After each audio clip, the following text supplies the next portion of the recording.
지난 시간 레위기 17장에서는요, 피에 관한 규례에 대해서 살펴봤습니다. 이제 18장에서는요, 올바른 성윤리에 대한 내용이 구체적으로 다뤄지고 있습니다. 그런데 이것은 단지 좁은 의미로 성윤리만을 다룬다기보다는 하나님을 섬기는 백성들의 구별된 거룩한 삶, 그들의 인생에 관한 말씀입니다. 이 18장에 특징이 있는데요. 첫머리와 마지막에 경고와 권면이 나온다는 사실입니다. 첫머리를 보시면 이스라엘이 따르고 지켜야 될 그 삶의 격려의 초점이 있습니다.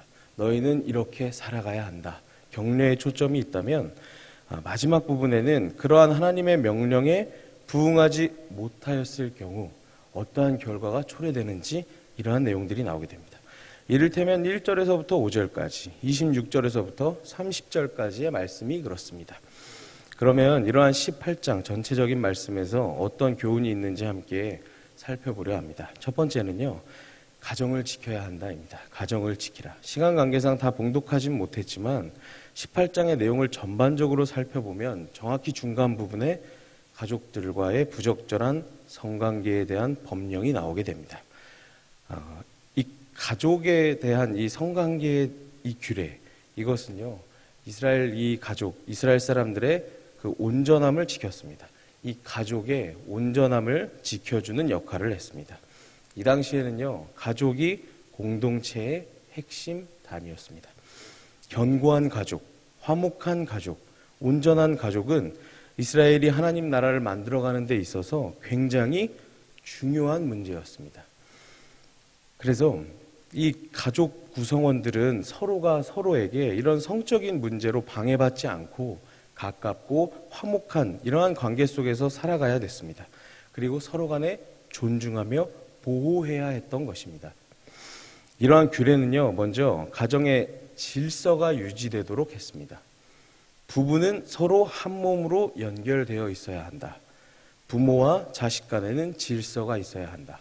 형제들 간에는, 친척들 간에는 질서가 있어야 한다. 이러한 질서를 지키며 유지시키도록 했습니다. 근데 가족 안에서 이러한 질서가 무너져 버렸을 때 재앙을 만났던 사실은 우리가 너무 잘 알고 있죠. 다윗의 아들 암논이 다말을 범함으로 그 이후에 일어난 사건, 이런 사건들을 통해서 우리는 잘 알 수 있습니다.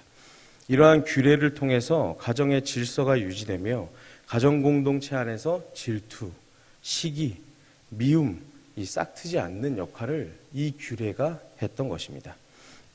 두 번째로 이 규례는요, 당시에 약자를 보호하는 역할을 했습니다.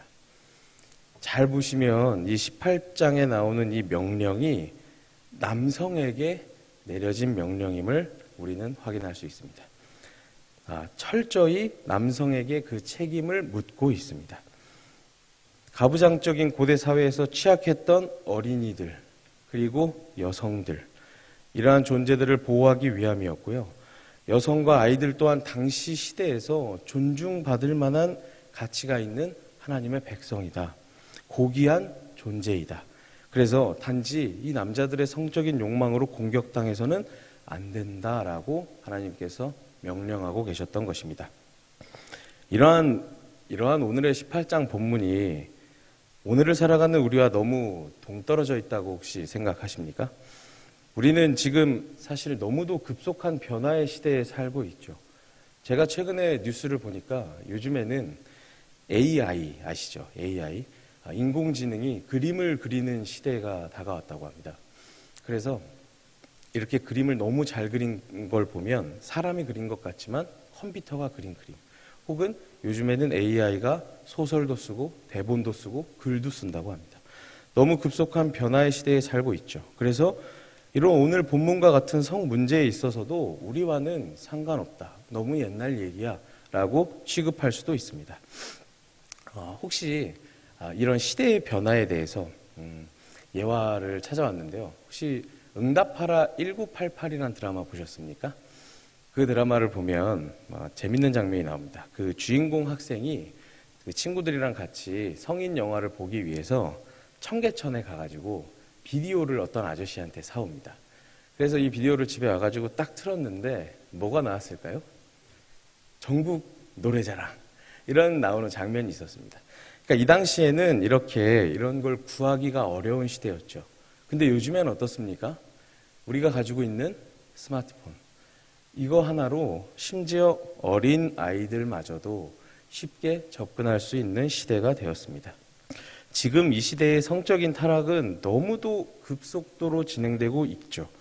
그래서 저 옛날 그 레위기의 말씀이 우리와는 너무나 동떨어져 있다고 생각하실 수도 있습니다. 그런데요, 이러한 고민에 대해서 한 목사님, 버넌 맥기라는 그 외국의 목사님이 이런 이야기를 하셨다고 합니다. 우리는 지금 성적 혁명의 시대에 살고 있다고들 이야기합니다. 그러나 나는 사람들이 레위기 18장을 읽어보기는 했는지 의문입니다. 단언컨대 성적 타락과 관련해서 새로운 것은 존재하지 않습니다. 이런 것들은 사람들이 애굽과 가나안에서 이미 경험했던 것입니다. 라는 말씀을 하셨다고 합니다. 이 목사님의 지적이 이해가 되십니까? 오늘을 살아가는 현대인들은요, 마치 자신들이 역사상 처음으로 성과 관련해서 가장 깨어있는 시대에 살고 있는 것으로 착각합니다. 그러나 그것이 아니라는 이야기입니다. 전도서에서도 이런 말씀이 있죠. 1장 9절에서 10절을 보시면 이미 있던 것이 후에 다시 있겠고 이미 한 일을 후에 다시 할지라 해 아래에는 새 것이 없나니 무엇을 가리켜 이르기를 보라 이것이 새 것이라 할 것이 있으랴 우리가 있기 오래전 세대들에도 이미 있었느니라. 아멘. 이런 면에서 우리는 오늘의 본문과 교훈을 다시 한번 새기며 우리가 지나간 세대와 다가올 세대 그 사이에 끼어 있는 존재임을 깨달아서 주님 말씀 앞에 겸손해야 할 줄로 믿습니다. 주님 앞에서 교만하지 않고 우리의 가정을 사랑하고 또 지키며 육체적으로나 정신적으로나 주님 앞에 성결하고 거룩함을 위하여 나아가시는 성도님들이 되시기를 소망합니다. 두 번째는요, 이제 이 성윤리를 벗어나서 다른 교훈을 찾아보자면 하나님의 주권을 인정하라입니다. 우리 오늘 말씀 2절을 다시 한번 함께 봉독해 보도록 하겠습니다. 2절 말씀입니다. 너는 이스라엘 자손에게 말하여 이르라. 나는 여호와 너희의 하나님이라. 아멘.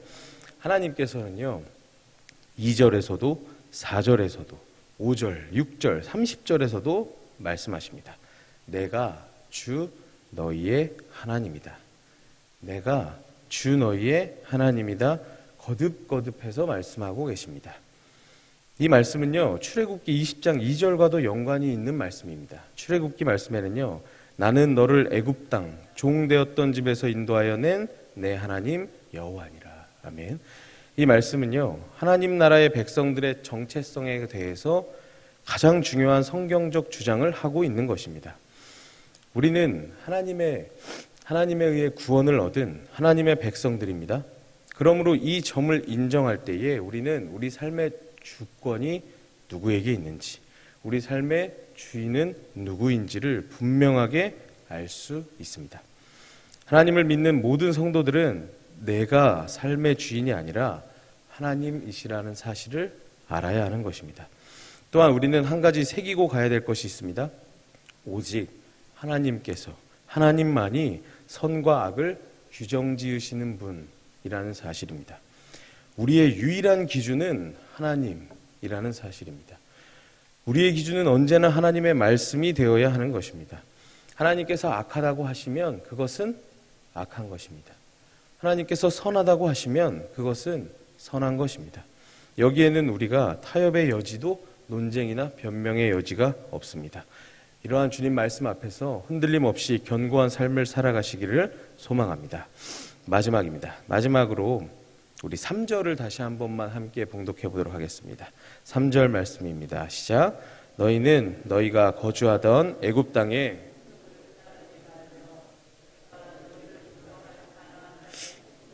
규례도 행하지 말고. 아멘. 레위기의 18장, 19장, 20장 이 말씀은요, 사실 하나로 묶여 있습니다. 하나로 묶여 있어서 하나님의 그 규례와 법도 이 내용이 무엇인지, 그리고 이스라엘이 행하지 말아야 될 내용들, 이방의 풍속이나 규례가 무엇인지 서로 대비시켜서 제시하고 있습니다. 그래서 이러한 글의 짜임새는요, 이러한 내용 구성은요, 여호와를 하나님으로 섬기며 살아간다는 것이 어느 풍속을 따를 것인지, 어느 규례를 따를 것인지 결정하는 양자택일의 문제임을 보여주고 있습니다. 이 풍속이라는 단어가요, 행동 방식이라는 뜻입니다. 히브리어로 행동 방식. 사람은요, 자신의 사고 방식대로 행동합니다. 이른바 자신의 세계관대로 살아가며 행동합니다. 그러므로 이 18장에서부터 20장까지의 말씀은요, 이른바 세계관을 다루고 있다라고도 볼 수 있는 것입니다. 이집트와 가나안의 풍속과 규례, 이것을 따라갈 것인가? 하나님의 규례와 법도, 하나님의 보여주신 그 세계관을 따라갈 것인가? 제시하고 있는 것입니다. 우리는 하나님을 믿고 따르는 하나님 나라의 백성이죠. 그래서 우리는 하나님께서 요구하시는 그 삶의 방식을 따라가야 합니다. 하나님의 규례와 법도를 따르는 그 삶의 방식. 하나님께서는 오늘 우리에게 이러한 사실을 요구하고 계십니다. 하나님께서 내 삶의 주인이시오 주권자로 모시고 사는 우리는 이러한 하나님의 요구를 받아들이셔야 하는 것입니다. 세상의 방법, 세상의 가치관, 세상의 풍속들 좋아 보이고 맞아 보이고 그게 정답 같고 그 길이 지혜로워 보여도 우리는 하나님께서 요구하시는 그 삶의 방식을 묵묵히 순종하며 따라가야 하는 것입니다. 지난번에도 말씀드린 것과 같이 하나님을 주인으로 모시고 살아간다면 우린 하나님의 결정을 따라가야 합니다. 하나님께서 원하시는 방식대로 하나님을 섬겨야 하는 것입니다. 이러한 삶의 방식이 우리에게 불이익을 주는 것 같기도 합니다. 우리의 어깨에, 우리의 목에 멍에를 매는 것 같기도 합니다. 하나님의 백성으로 살아가는 게 그렇죠. 우리는 우리의 죄악된 본성도 주님 앞에 거슬러야 됩니다. 또한 주님 앞에 절제할 필요도 있습니다. 세상과의 갈등이 있을 수도 있죠. 우리의 소중한 시간의 문제로 어려움을 겪을 수도 있습니다. 삶을 살아가다 보면 수고와 고통이 따를지도 모릅니다. 그렇다고 하더라도 우리는 여전히 하나님의 백성으로 남아 있어야 합니다. 여전히 하나님의 백성으로 있어야 합니다. 왜 그렇습니까? 오늘 본문 5절의 말씀처럼 사람이 일을 행하면 그로 말미암아 살리라. 하나님께서 말씀하셨기 때문입니다. 이러한 하나님의 그 삶의 방식, 이러한 요구가 우리를 속박하고 억압하기 위해서가 아니라 우리를 살리기 위해서, 복을 주시기 위해서 그것임을 기억하시며 기쁨으로 이 하나님의 요구에 순종하시는 저와 여러분들 되시기를 소망합니다. 말씀을 마치려고 합니다. 오늘 본문은요, 우리에게 무엇을 버려야 되고 무엇을 따라가야 되는지 명확하게 알려주고 있습니다. 하나님의 백성은 늘 두 종류의 삶의 방식 사이에서 선택을 요구받습니다. 우리가 하나님의 방식대로 살아간다면 말씀하신 대로 살 것입니다. 그렇지 않다면 우리가 어느 곳에 있든지 토함을 받게 될 것입니다. 그래서 우리는 순간순간마다 현명한 선택을 하며 살아가야 하는 것입니다. 신앙이라는 것이 그 막연한 그 어떤 무엇인가가 아니라 바른 선택을 해야 하는 것, 이러한 사실을 기억하시며 오늘을 또 살아가시는 저와 여러분들 되시기를 소망합니다. 기도하겠습니다.